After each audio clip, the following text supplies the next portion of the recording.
मेरी ख्वाहिशें खरीद लाता है, वो लहू बेच के मेरी ख्वाहिशें खरीद लाता है, बाप इतने एहसान कैसे कर जाता है।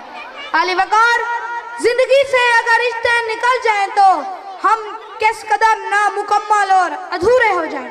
इसी तरह इन रिश्तों से जुड़े लफ्ज जिंदगी से निकल जाएं तो जिंदगी इतनी बदमजा, खोखली और सुनसान सी हो जाए, क्योंकि लफ्जों का भी ज़ायका होता है और एहसास भी।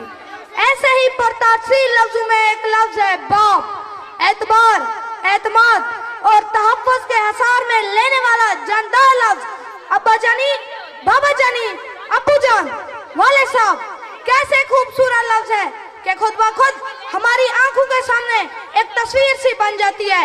हिम्मत, शफकत, चाहत और कुर्बानी को यकजा लिखा जाए तो बाप जैसी एक अजीम हस्ती बनती है।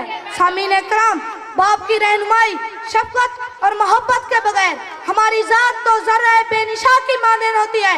जिंदगी के तपते सहरा और नफ्सा नफ्सी के दौर में माँ के बाद बाप ही वो हस्ती है जो औलाद की मामूली सी तकलीफ पर परेशान और बेचैन हो जाता है। बज़ाहिर रौब और दबदबे वाली हस्ती के पीछे एक शफीक और मेहरबान चेहरा होता है जो ज़माने के सद्दो गरम को बर्दाश्त करते हुए मुसलसल एक मशीन की तरह काम करता है।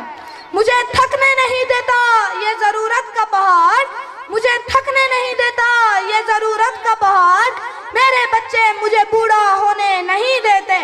सामीन इकराम, किसी मुफक्किर ने कहा था कि बच्चे के लिए बाप के होने के एहसास से ज्यादा कीमती कोई शय नहीं। बाप की मौजूदगी एक मजबूत पनाहगाह है, फसीह और साहिबान का एहसास दिलाती है। सर पर उनका साया है तो बड़ी से बड़ी मुसीबत और परेशानी भी परेशान नहीं करती।